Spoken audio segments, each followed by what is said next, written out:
Dioniso es quizá el dios más extraño de Grecia y por ello quizá también el más atractivo. Es extraño porque su naturaleza divina está un poco en entredicho. Nace de un dios y de una mortal, y en varias versiones del mito se dice que muere. Y estos rasgos, nacer de una mortal y morir, son impropios de un dios, digamos, olímpico normal. En efecto, cuenta el mito que una de las amantes de Zeus, que tenía muchas, una mortal, la tebana Sémele, había quedado embarazada de él, y la diosa Hera, la esposa legítima de Zeus, dispuesta siempre a boicotear lo más posible las infidelidades de su marido, visita disfrazada a Sémele y le dice que Zeus no la ama lo suficiente, porque no se unía a ella de la misma manera que lo hacía con su propia mujer. Sémele, celosa, obliga a su amante divino a jurar que le cumplirá un deseo, sin decirle cuál es. Y cuando Zeus lo hace, ella le pidió esto, que se uniera a ella como lo hacía con Hera. Claro, como el dios lo había prometido, no es que palabra de rey no puede volverse atrás, palabra de Dios mucho menos. Entonces, pues Zeus lo hizo, tuvo que hacerlo, y como resultado de ello, Sémele resultó fulminada. En esta representación se muestra la continuación en viñetas anterior. El episodio tuvo mucho éxito y se representó muy a menudo en el arte, por ejemplo, en este pintor del siglo XVI o en cuadros de Rubens o de Rizzi. Para que el no nato no se malograra, sigue el mito, Zeus hizo una incisión en su propio muslo, metió dentro de él al niño y cosió el corte para completar la gestación. Era un dios, podía permitirse el lujo de acabar de gestar al niño en el muslo. Y cuando llegó a término, Zeus dio a luz. Es muy divertidas las representaciones del niño saliendo del muslo de Zeus, son realmente un encanto. Bien, esta mítica se traduce en que Dioniso, que era hijo de un padre divino y de una madre mortal, como acaba la gestación en Zeus, resulta que ahora Zeus es su padre y su madre, con lo cual ya es hijo de padre y de madre divino y es por lo tanto un dios. Esto es el ingenioso expediente por el cual Dioniso se convierte en un dios en lugar de ser un héroe, como sucede con la mayoría de los otros hijos que Zeus ha tenido con mortales. Sin embargo, parece como si, sobre todo en los primeros textos, la divinidad de Dioniso anduviera un poco en entredicho, ¿no? Por ejemplo, Hesíodo en la Teogonía dice una frase muy rara, ¿no? Dice, y la Cadmea Sémele dio a luz un hijo ilustre, unida a Zeus en amor, a Dioniso, el muy gozoso, un inmortal, ella que era mortal, mas ahora ambos son dioses. ¿Por qué es una cosa tan rara, no? Bastaba con decir que ella se vuelve inmortal, pero no, dice que ahora ambos son dioses, como si antes Dioniso no fuera dios del todo, ¿no? Es una cosa un poco peculiar. Aquí tenemos a Dioniso y a Sémele en la felicidad del Olimpo, porque Dioniso luego rescata a su madre, la inmortaliza Por otra parte, el dios muere. En la versión órfica del mito, los titanes, que tienen envidia de que Zeus le haya concedido a este hijo tan pequeño todavía el reino de los dioses, lo engañan con una serie de juguetes y con un espejo, lo desmiembran y se lo comen. Zeus fulmina a los malvados titanes, pero recompone al dios. Con todo este hecho de que sea un hijo de Dios y de mortal y que además muera, acerca a Dioniso a los seres humanos, mucho más que los demás olímpicos, en tanto que comparte con ellos experiencias, digamos, supremas, como la experiencia de la muerte. Mientras que, sobre la base de esta semejanza de que el dios muere y de alguna forma resucita, pues su resurrección abre una esperanza de vida futura también a los seres humanos. Todo ello explica míticamente el papel importante de Dioniso en los misterios. Además de relacionarse íntimamente con la vida y con la muerte, Dioniso se relaciona de modo muy estrecho con un elemento esencial de la cultura griega, el vino, protagonista de la institución social fundamental de los griegos, que era el banquete. En realidad no deberíamos llamarle banquete. Lo esencial no era comer. Los griegos, sobre todo los atenienses, comían poco y mal. Lo que sí que hacían era beber. Después de comer se bebía. Y el simposio en realidad lo que significa es bebida en común, no comida en común, sino bebida en común. Y tiene mucho más, era mucho más importante el aspecto de la bebida que de la comida. En muchos sentidos, la forma de comportarse de Dioniso se asemeja, como veremos, a los efectos del vino. Puede provocar alegría, puede provocar el desastre. Esto es esa ambivalencia de Dioniso que es característica de este dios. A veces se le llama vino a él mismo o al vino se le llama Dioniso. Y se le representa generalmente con vides y con copas, en especial con la copa que lleva en esta gratera, o que tenemos aquí un ejemplar, ¿no? Lo que se llama un cánzaros, que es una copa de asas altas que sirve para beber vino. También se le representa con un cuerno para beber, ¿no? como los tenemos en estas dos representaciones. En efecto, esta ambivalencia a la que me refería se encuentra en el vino, que produce efectos contradictorios. Ya lo señalaba también una vez más Hesíodo. Hesíodo es el poeta que habla de los dioses. En la Teogonía Hesíodo habla de los dioses y es el principal poeta que nos informa sobre qué era lo que los griegos creían sobre sus propios dioses, ¿no? Entonces nos dice qué dones concedió Dioniso a los hombres para su alegría y su dolor, es decir, para su alegría y su dolor. El don de Dioniso puede producir alegría, pero puede producir dolor. Es ambiguo como todo el dios. Al que bebe hasta hartarse, el vino le vuelve furioso, le ata pies, manos, lengua y entendimiento, acaba con su capacidad de discernimiento, con invisibles cadenas, y de él se enamora el dulce sueño. O sea, uno se emborracha y se duerme. O sea, que Dioniso produce, digamos, efectos muy negativos, al mismo tiempo que también produce efectos negativos. Lo que no dice es cuando uno no bebe hasta hartarse, sino bebe un poco menos, pues la cosa funciona un poco mejor. Tan extraño es este dios que en el siglo XIX una hipótesis del eminente estudioso alemán Erwin Rohde convenció a muchos helenistas y estudiosos de las religiones de que Dioniso era un dios que se había incorporado tarde al panteón griego. Era un dios raro, un dios que venía de fuera, ¿no? Y daba buenas razones el hombre para sostener ese parecer. Por ejemplo, hay una serie de nombres de origen no griego relacionados con Dioniso. Por ejemplo, ese nombre Bacchos, eso no es griego, o el nombre de Thyrsos, el tirso, que es esta cosa que llevan, ya la veremos luego, las bacantes, tampoco, o el tipo de canto que se le decía, disirambos. Todo esto son palabras un poco extrañas.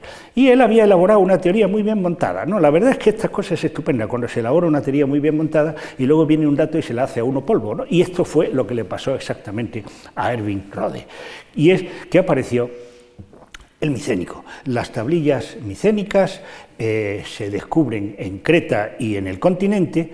No se sabía qué era lo que ponían porque estaban escritas en una escritura desconocida, pero un arquitecto inglés la logra descifrar y entonces resulta que nos encontramos con que en las tablillas pues allí estaba Dioniso y por lo tanto ya no era un dios de la época clásica, sino que era un dios nada menos que del segundo milenio antes de Cristo, o sea, 1400 antes de Cristo. Esto era llegar relativamente tarde a pobre Rohde, ¿no? Se habrá removido en su tumba con este asunto. Bueno, el nombre de Dioniso apareció en varias tablillas. Esta es quizá una de las más interesantes. Dice: con destino al santuario de Zeus, para Zeus una ánfora de miel y para Dioniso 2 ánforas de miel. Registra la entrega por parte del palacio de ánforas de miel para 2 dioses, uno Zeus, en el santuario de Zeus, y otro Dioniso. Se supone que ya en esta tradición Dioniso es hijo de Zeus, ¿no? Por otra parte, también aparecía un trocito de tablilla que decía de Dioniso. Bueno, tampoco se puede sacar mucho de ahí, pero un estudioso español, eso fue precisamente un estudioso nuestro, encontró que el cacho de tablilla le casaba con otro. Y entonces ya se leía mucho mejor. Para el altar de cenizas de Dioniso, 2 unidades mayores y 6 menores de grano. Es decir, Dioniso tenía un culto en un altar de cenizas, una cosa como esta, que son muy característicos estos altares en los que en lugar de tener un ara de piedra sobre la que se hace el sacrificio, se tiene un agujero en el suelo en donde se van quemando a los animales y se va formando la ceniza, formando un montículo como el que hay aquí. Eso es propio de los dioses que llamamos ctonios, los dioses que llamamos del interior de la tierra, ¿no?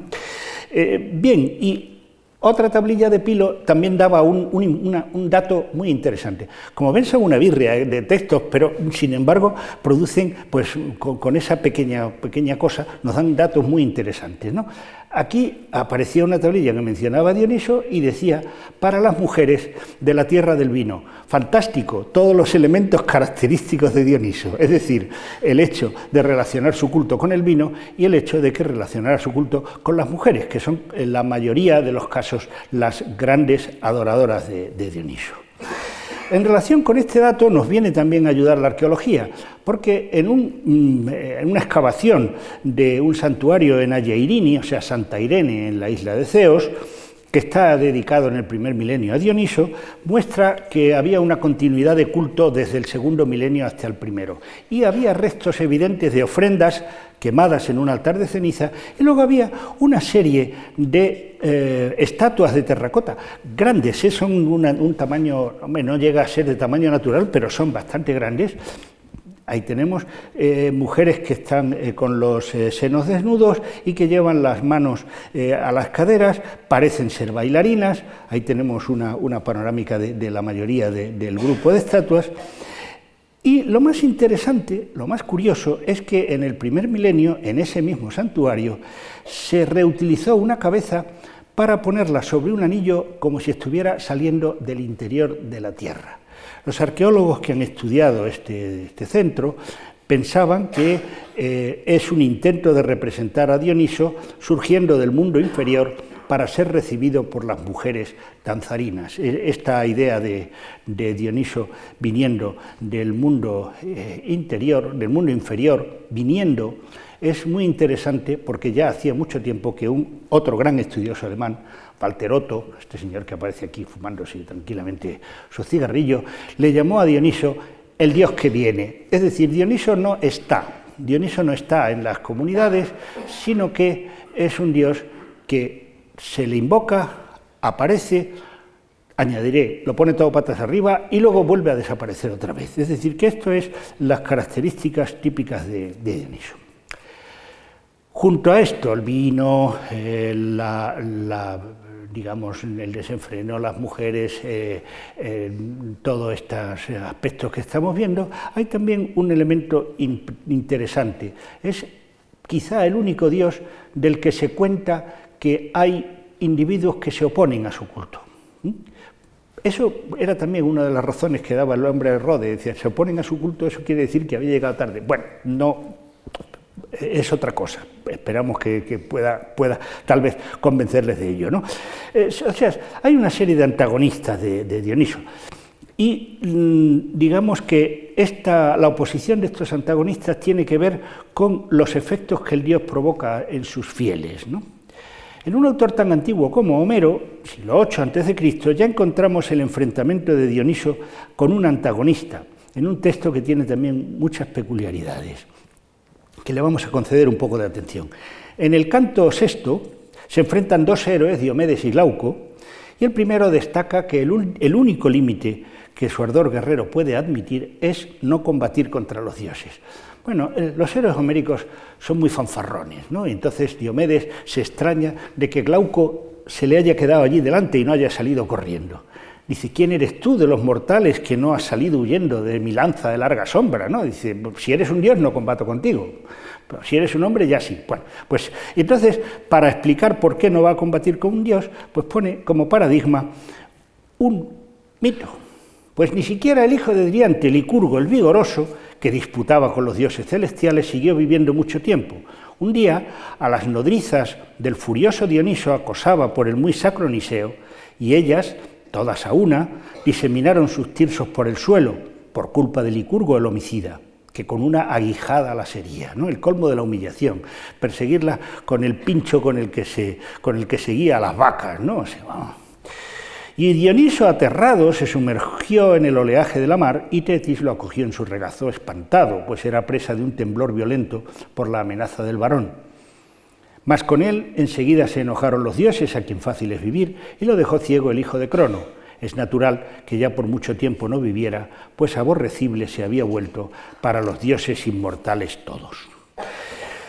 Bien, en otra versión del mito también antigua que se recoge en lo que se llama un escolio. Un escolio es una nota marginal que se escribe en el lateral de los manuscritos antiguos, y ahí se contaba que otro autor antiguo también, que se llamaba Eumelo, había tratado la misma historia y nos cuenta alguna cosa nueva. Por ejemplo, que Licurgo ataca al dios cuando estaba recorriendo la tierra celebrando cultos mistéricos. Cultos que se caracterizan, ya vieron ustedes también en la conferencia del profesor García Romero, cómo a los cultos mistéricos se accede por iniciación. Frente al carácter civil y de integración colectiva de la religión cívica, pues los cultos mistéricos tienen que ver más con lo personal, con experiencias de expansión de la conciencia, con liberarse del miedo y de la angustia. Es decir, era la versión antigua de ir al psiquiatra. Luego volveré sobre ello. La referencia mítica a que Dioniso iba recorriendo la tierra ganando honras trasluce que efectivamente esta manifestación religiosa estaba obteniendo desde muy antiguo un cierto éxito y un cierto desarrollo. Y también es importante señalar cómo, una vez más, tienen en ese rito un importante papel las mujeres, estas que se le llaman las nodrizas, porque Dioniso, pues, en esta versión es aún bastante joven, o más bien pequeño. Homero alude a un rasgo característico de Dioniso cuando dice que es el furioso Dioniso, que no es tanto que él lo sea, cuanto que eso es lo que él provoca en las personas. Bueno, furioso. Lo que provoca Dioniso es una cosa que en griego se llama manía, la palabra existe en español, pero que en griego lo que significa es más bien una especie de euforia desaforada, ¿no? Es eso que le entra a algunas personas cuando se toman un par de copas y creen que el mundo es suyo y que son capaces de cualquier cosa, ¿no? Esa vitalidad desaforada, y se manifiesta, por ejemplo, esa manía en la danza extática. Ahí están las ménades, ¿no? Y ahí tenemos pues algunas de estas danzas extáticas de las ménades, ¿no? Bien, también se nos dice que ante el ataque de Dioniso arrojan por el suelo los tirsos. Los tirsos son esto que lleva esa vacante, ¿no? O esta otra en la mano, o esta otra, ¿no? Que es una especie de un báculo con una piña y con unas cintas que es característico de los que participan en los cultos. Pero lo más curioso de todo es que en el pasaje de Homero Dioniso es presentado como un niño asustadizo que huye despavorido por ese energúmeno que les ataca, ¿no? Y no coincide con las representaciones de Dioniso en la cerámica, que es siempre un hombre adulto, barbado, es una especie de Zeus un bebedor, porque es como Zeus, pero siempre tiene una copa en la mano, cosa que Zeus no. Zeus tiene otras cosas más serias, el rayo, por ejemplo, y estas cosas. Bien, pero esto es muy característico, son estas contradicciones que estoy diciendo en todo momento de Dioniso, ¿no? Dioniso es pequeño y adulto, es desaforado y tranquilo, es alegre y es, digamos, trágico. Todas estas contradicciones violentas digamos, manifestadas en una divinidad, ¿no? Pero lo chocante es que Dioniso se lanza al mar, ¿no? Se lanza al mar y durante un cierto tiempo se interpretó por algunos estudiosos como una especie de muerte del dios, porque claro, tirarse al mar pues era como ahogarse, ¿no? Pero un profesor norteamericano, Christopher Farone, profesor de Chicago, da una interpretación que a mí me gusta más, ¿no? Precisamente en uno de los libros que se ha mencionado, ¿no? En Redefining Dionysus está el artículo de este hombre. El salto al mar de Dioniso no provoca su muerte, sino que en cambio es acogido vivo en brazos de la diosa Marina Tetis, y eso es exactamente la confirmación del carácter divino de Dioniso, que no se muere porque no se ahoga, porque es un dios. Es decir, que en el fondo lo que ocurre aquí es que en ese momento es cuando Dioniso adquiere conciencia de que es un dios, porque no muere en esa caída, ¿no? Y está otra vez en consonancia con esto que les decía al principio, de que en los primeros poetas parece como que la divinidad de Dioniso está un poco en entredicho, que hay que demostrarla, que hay que justificarla, ¿no? Que hay que reforzarla.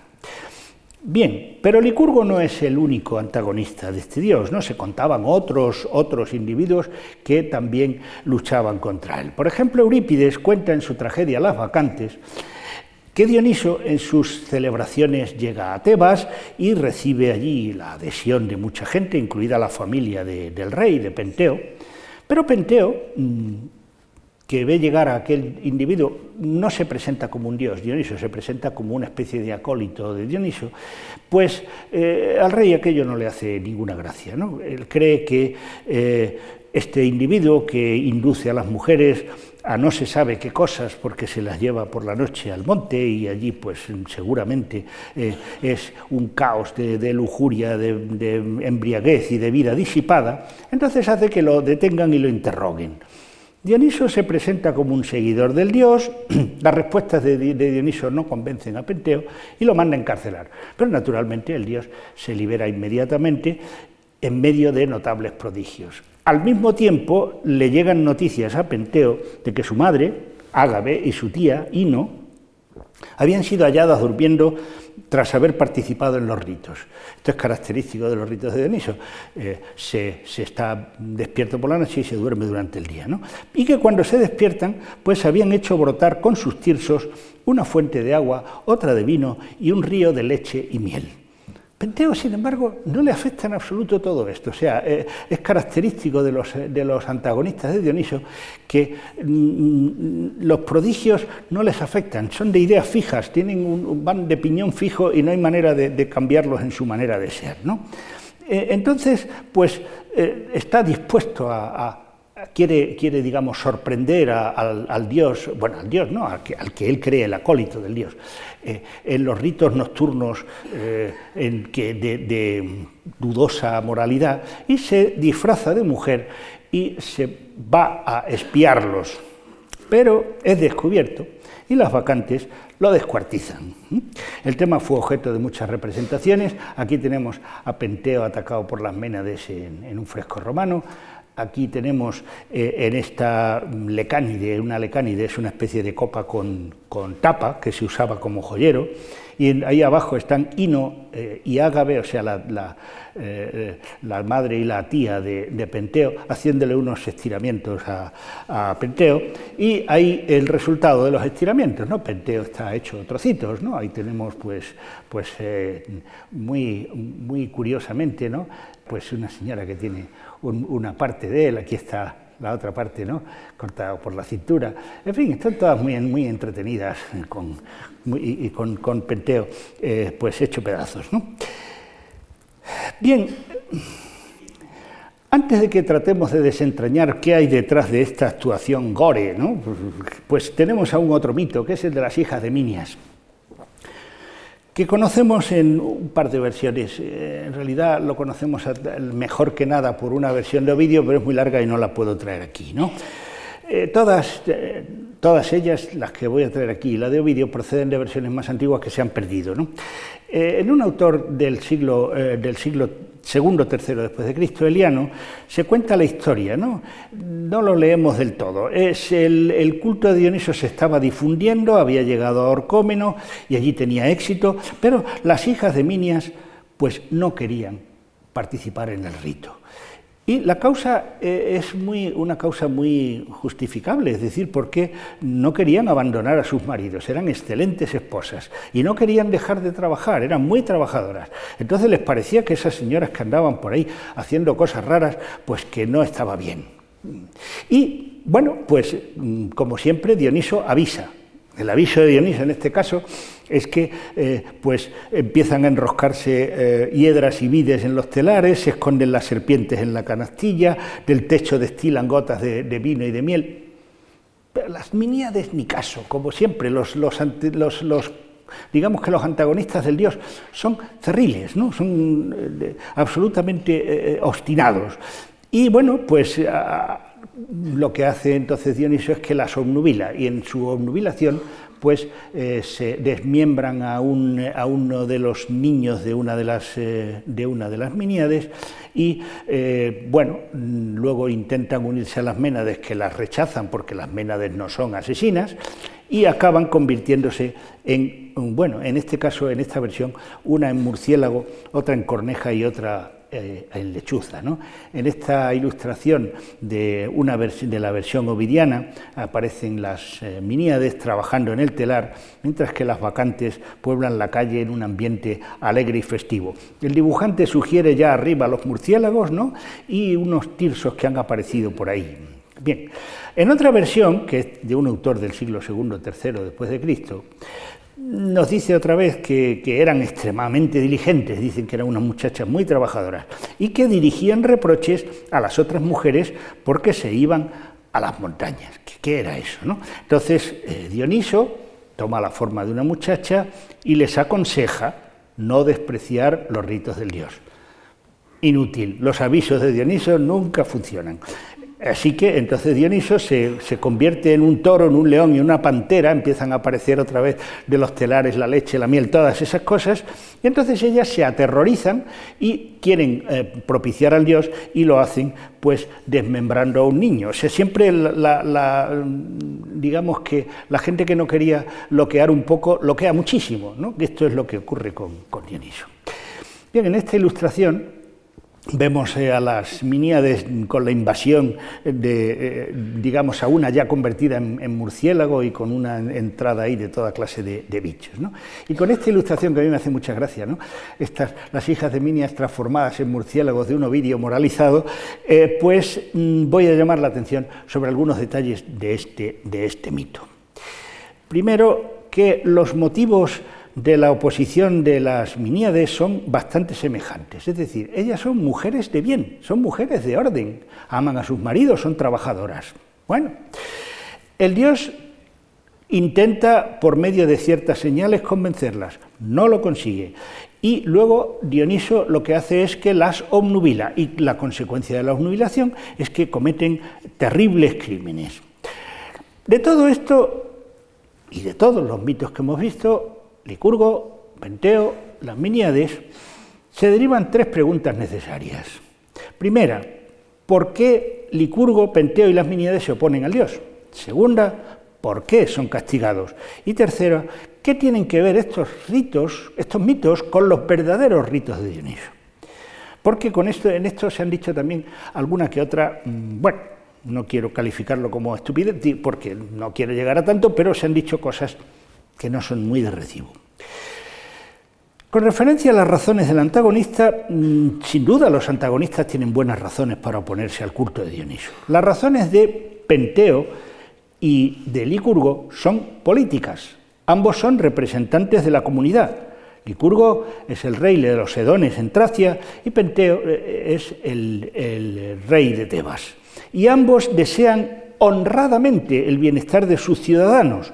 No olvidemos que son políticos míticos que quieren el bienestar de sus ciudadanos. Se encuentran con el hecho de que el tipo de religión asociada al dios ganaba influencia. Y esa euforia desaforada, ese desorden, etcétera, a estas personas les parece que no son adecuadas para la comunidad. Por poner un ejemplo que no es mítico, este sí es histórico. En el año 186, en Roma, el Senado prohíbe la celebración de bacanales por motivos estrictamente semejantes. La perversión de esa matrona romana de pro, de bien y demás, que se iba por ahí al monte, eso era absolutamente intolerable, y entonces se hace un edicto. Ahí está, el edicto es lo de dentro, lo de fuera es un marco muy bonito que le pusieron en Viena después, pero el edicto es solamente el bronce que hay dentro. en donde, bueno, fue una verdadera caza de brujas, mataron a unos cuantos sacerdotes de Dioniso, metieron en la cárcel a un montón de gente, fue una cosa muy, muy violenta, evidentemente. Por eso, por razones digamos, del beneficio del orden y todo este tipo de cosas. Bueno, de manera que no es que un gobernante como Penteo sea hostil a Dioniso porque es impío o porque es ateo, en realidad ni siquiera sabe Penteo que su antagonista es un dios, ni Licurgo tampoco, sino porque actúa de la manera que es esperable en un verdadero político o en gente de bien, que aprecia el comportamiento correcto, la decencia de las conductas, el bienestar de los ciudadanos y el mantenimiento del orden público. Como político sabe que es difícil gobernar sobre ciudadanos que pierden la razón y la mesura y creen sinceramente que eso no es bueno para ellos ni para la ciudad. En cuanto a las Miníades, aparentemente nada puede reprochárseles, pobrecillas, sino todo lo contrario, son esposas devotas de sus maridos, trabajadoras hasta el exceso, cumplen de manera modélica los papeles que le asigna a la mujer la sociedad griega antigua. No quieren participar en el culto porque creen que Dioniso saca a las mujeres del ámbito que les es propio, el gineceo del hogar, y las invoca para marchar juntas fuera de los límites del orden, del trabajo, de la fidelidad, de la decencia, para ir de noche al campo a hacer no se sabe qué horribles cosas porque pierden el dominio de sí mismas. De manera que las hijas de Minias se niegan a participar en los ritos porque no quieren abandonar sus papeles de mujeres de bien. Y es así porque Dioniso y su culto parece, y digo parece, socavar los pilares de la vida ciudadana ordenada, el trabajo, la familia, y en su lugar se instaura el dominio de la violencia en beneficio de las buenas maneras. Por decirlo con un término moderno, Dioniso parece ser la antítesis del establishment. La paradoja que acaba por demostrarse es que el hombre que se opone al dios loco en beneficio de la cordura es el que va en contra del orden debido de las cosas. Y a menudo acaba enloqueciendo él mismo o siendo destruido por personas que enloquecen por culpa de Dioniso. Ninguno de ellos son capaces de advertir los avisos del dios y ese es su error. La segunda cuestión era las razones del mito, ¿no? En los mitos, solo cuando se trata de individuos que se oponen a estos cultos es cuando la locura se torna en instrumento del castigo del dios. De manera que el antagonista sufre un castigo ejemplar porque es un castigo que es debido, es decir, que estos señores son castigados porque van en contra del orden de las cosas, van en contra de la divinidad y de algunas cosas más.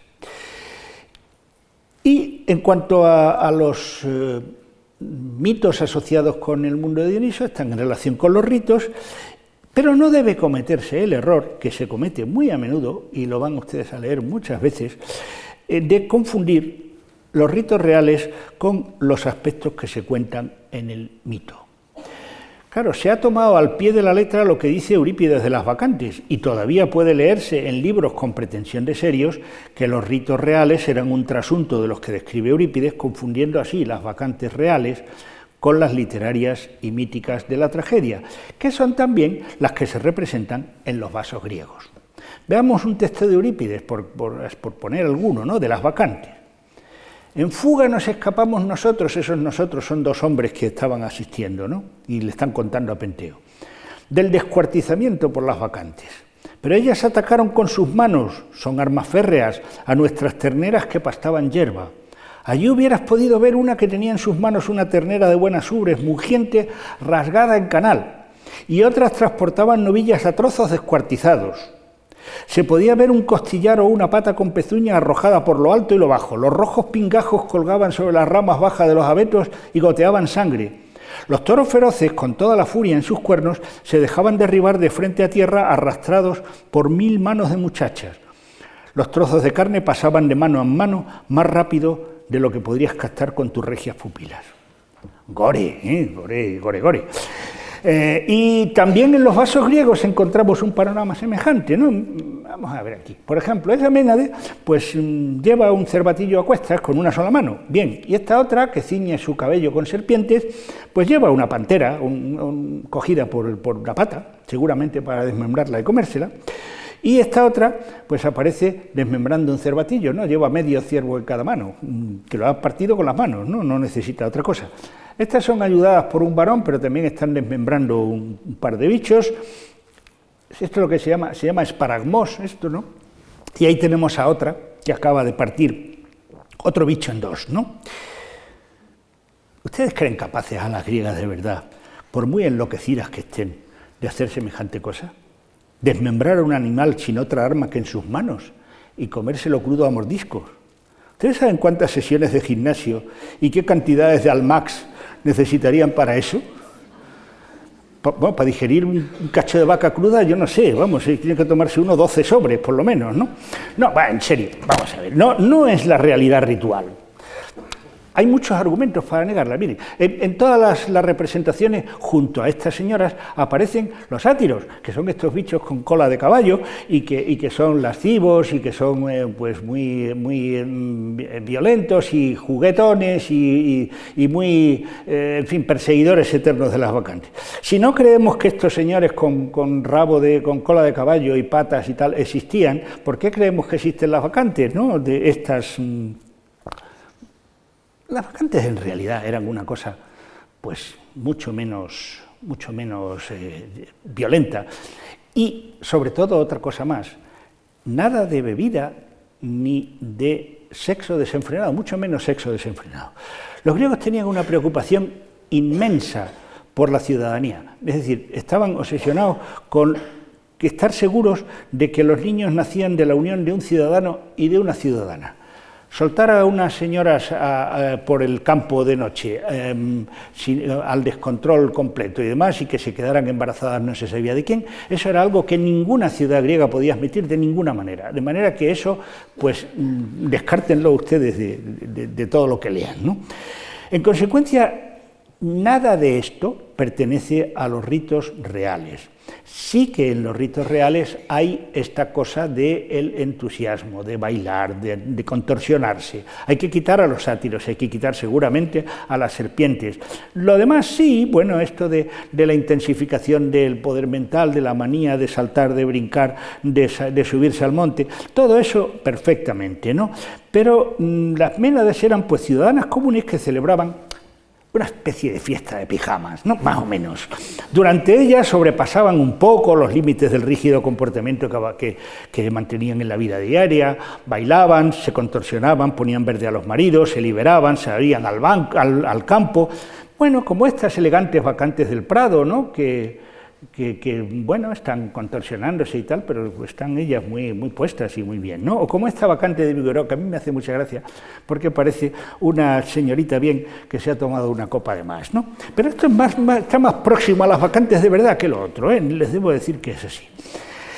Fuera de la propaganda antivacantes, por ejemplo los romanos, pues luego los cristianos desde luego, las vacantes ni siquiera bebían, y a lo más que podían llegar era a masticar hiedra y poca cosa más.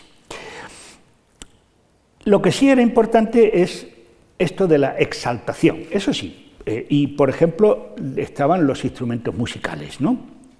Leemos otra vez a Eurípides. Venid vacantes, cantad a Dioniso al son de los panderos de sordo retumbo, festejando con gritos de Evoé al dios del Evoé, entre los gritos y aclamaciones frigias, al tiempo que la sagrada flauta de loto melodiosa modula sus sagradas tonadas en acompañamiento para las que acuden al monte, alborozada entonces como la potranca junto a su madre en el prado, avanza su pierna de raudo paso en brincos la vacante. Eso sí, brincar, saltar, contorsionarse, todo lo que ustedes quieran. Y los instrumentos aparecen una y otra vez en las representaciones. Ahí tenemos un pandero y eso, que no es una flauta, es un aulós. El aulós no es exactamente una flauta, se parece más bien a un oboe que a una flauta y tiene dos cañas que suenan a la vez, ¿no? Como en la gaita suenan las dos a la vez. Y con respecto a la bebida, Plutarco nos da, bueno, y más instrumentos, ¿no? Ahí tenemos los crótalos y todas estas cosas, ¿no? Tenemos ahí. Pues esto, los chinchines, todas estas cosas. Bien, Plutarco nos cuenta una fiesta que son las Agrionias y nos dice que las mujeres van por la hiedra, la despedazan y se la llevan a la boca para comérsela. Así que no andan en absoluto descaminados los que dicen que la hiedra, que posee un soplo de locura que excita a moverse, produce éxtasis y perturba y en general provoca una embriaguez sin vino. Ven ustedes, una embriaguez sin vino. No bebían, tomaban esto de la hiedra. Yo no sé si la hiedra coloca, yo no he hecho la prueba nunca, pero bueno, en fin. Bueno, ya que vemos que no desmiembran ciervos, no devoran panteras, ni nada de eso, sino que se toman hiedra, pues también nos dice algunas cosas curiosas, ¿no? Que se hacen por la noche.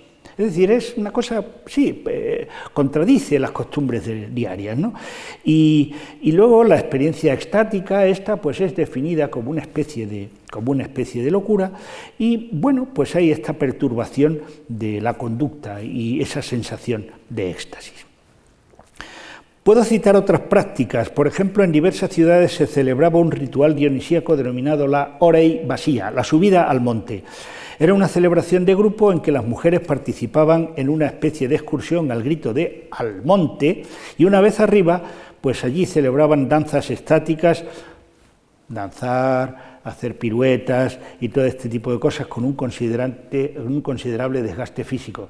Esto se hacía con una temperatura baja, entonces la altura de la montaña, la temperatura baja, pues contribuía a crear estas sensaciones de lo que llamamos alteración de la conciencia, ¿no? Presas del delirio, las bacantes se creen durante un momento poseídas por la divinidad. Y en el Ática se celebraban unas fiestas llamadas las Antesterias, que suponían también la inversión de elementos de la vida ordenada.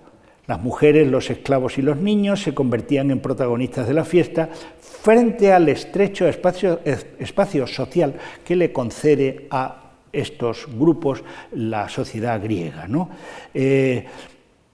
Uno de los días era como una especie de fiesta de difuntos, y se suponía que los difuntos se unían a los mortales, la máxima alteración del orden, y la esposa de uno de los arcontes, que era llamado el arconte rey, porque heredaba las funciones religiosas de los antiguos reyes. Los atenienses habían tenido reyes mucho tiempo atrás, y luego crean un sistema político, digamos, elegido por sorteo, pero uno de los arcontes se le llamaba el arconte rey porque asumía o continuaba las funciones que los antiguos reyes, las funciones religiosas que los antiguos reyes tenían. Y entonces la esposa de este rey se suponía que era entregada al dios como esposa durante las Antesterias, en lo que se llama una boda sagrada, naturalmente fingida. No vayan ustedes a pensar que esta señora se unía al dios, claro, estamos bueno. En las Antesterias se bebía en estos vasitos, incluso a los niños se les daba un vasito chiquitito y también se les daba vino, todo el mundo bebía en las Antesterias, y en esta representación vemos que unas mujeres están perfumando vestidos, ven que hay ahí, vamos a ver, ahí abajo hay un vestido y está vertiendo el perfume sobre él, y luego aquí están colocando otros vestidos en alto para que se sequen, y se supone que es la preparación de esta boda sagrada de la Basilina con el rey. Bien, de manera que se personificaba esa unión de los atenienses con el dios a través de esta boda sagrada. Bueno, vamos a tratar de reestructurar lo que hemos ido viendo y obtener algunas conclusiones. En sus diversas modalidades, los ritos dionisíacos se incluyen en el marco de los misterios. Ahí tenemos la Villa de los Misterios con una representación de Dioniso presidiendo precisamente esa celebración. Que eran ritos religiosos secretos a los que se accedía voluntariamente porque se participaba en ellos tras una iniciación personal, no formaban parte de los ritos cívicos públicos que eran obligatorios, pero eso no quiere decir que se opusieran a la religión de la polis. No olviden ustedes que los griegos eran politeístas, es decir, que unas celebraciones religiosas no contradicen a las otras. La religión de los misterios se refería a necesidades anímicas personales, al miedo a la enfermedad, al miedo a la muerte, al miedo al dolor, a la, digamos, a la sensación de desamparo ante ciertas situaciones. Todo eso era lo que los misterios trataban de contribuir a solucionar, dado que la religión cívica no se ocupaba de ello. Y la actuación de los misterios no consistía normalmente en revelar grandes contenidos verbales, sino experiencias visuales y experiencias físicas que provocaban en los celebrantes unos efectos que se dice que los marcaban para siempre. ¿A qué necesidades anímicas dan respuesta los ritos dionisíacos? Primero, el reencuentro con la naturaleza. La vida civilizada enmascara a la naturaleza.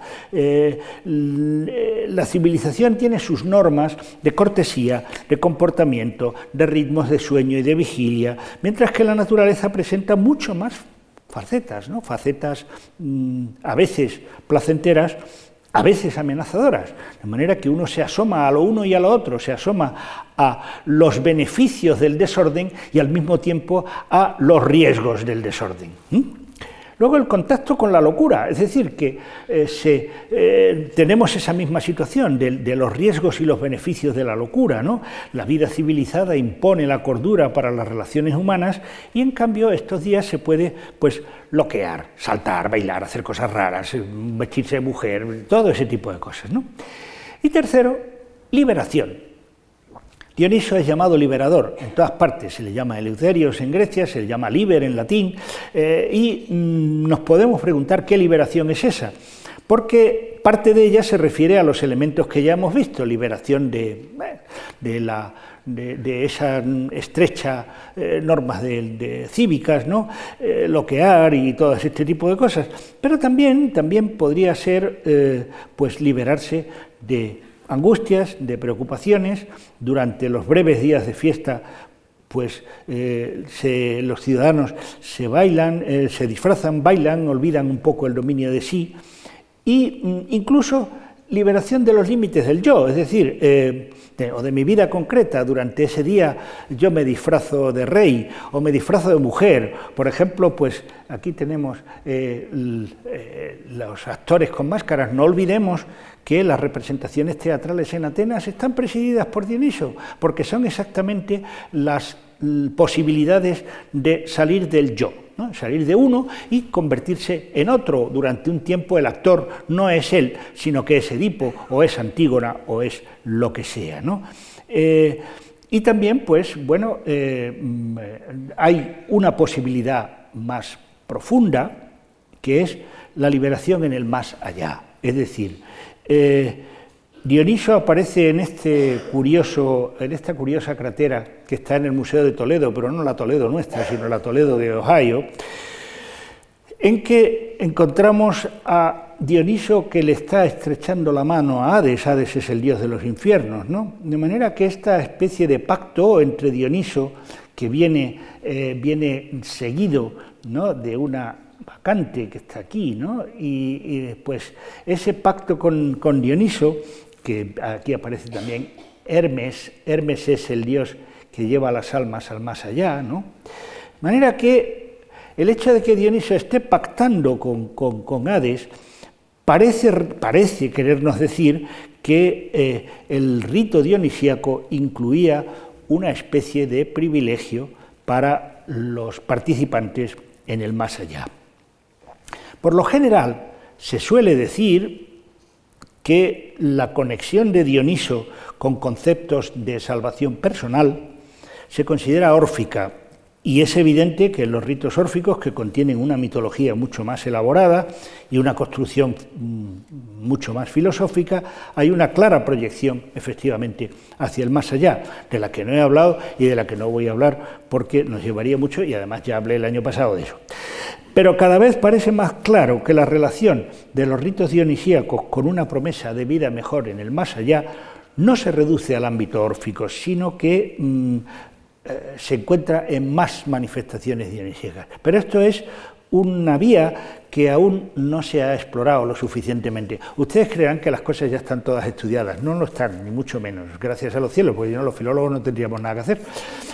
De manera que, en suma, los mitos dionisíacos, como explicación paradigmática de la realidad, y sus ritos como la práctica consagrada por la costumbre, transmitían a los griegos un mensaje para este mundo y otro para el más allá.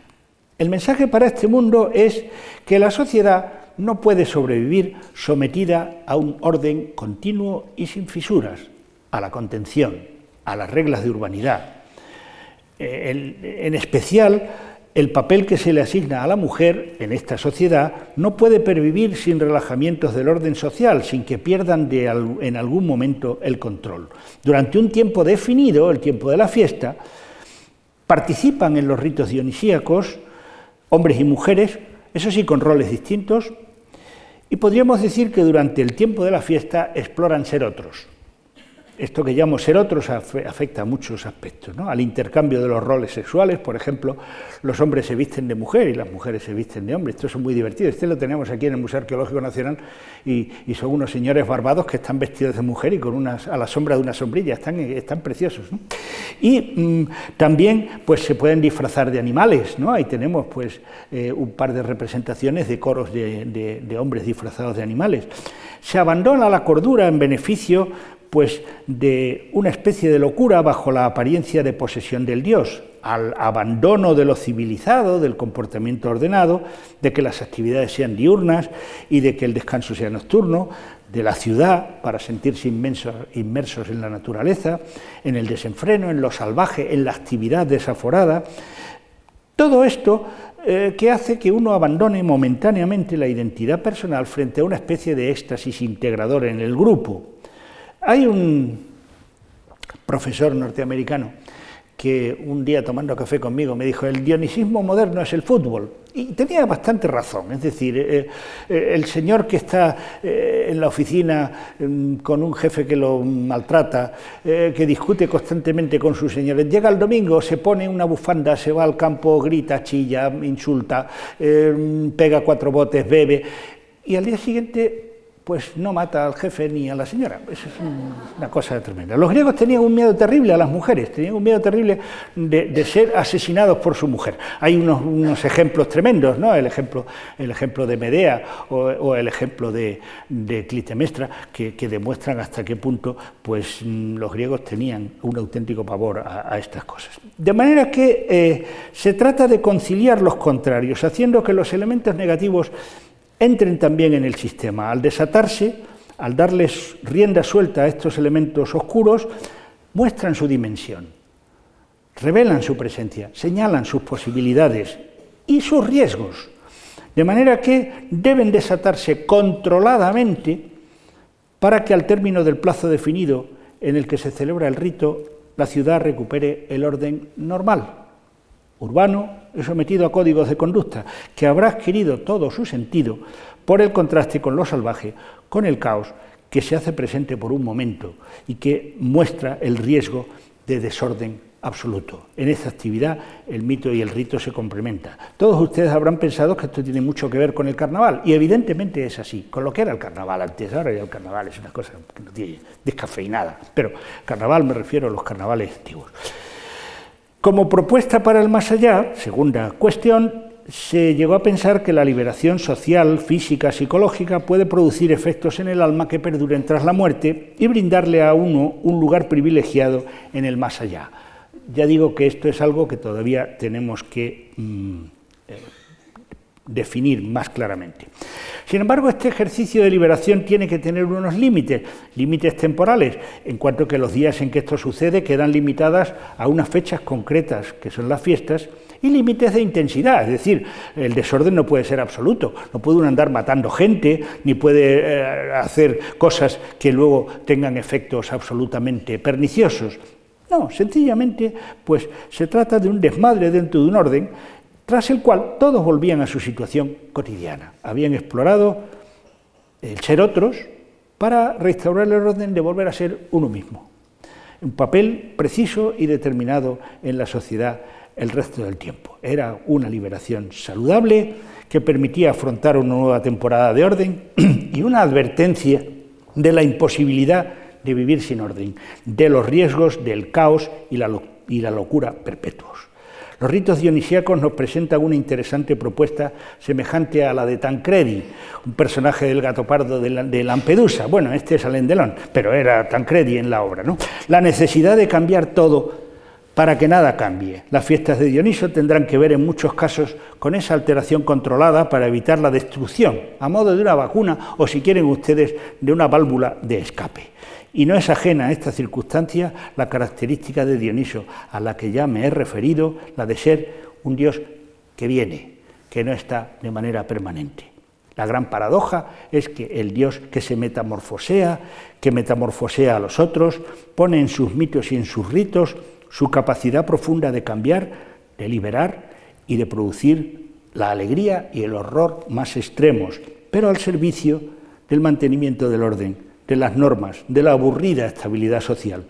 Después de la transgresión del orden del mundo y de la liberación de la moral civilizada, la fiesta lograba un efecto saludable porque permitía la refundación del orden tras el paréntesis de la fiesta. La rienda también somete la liberación ritual y el rito libera para seguir refrenando. Muchas gracias.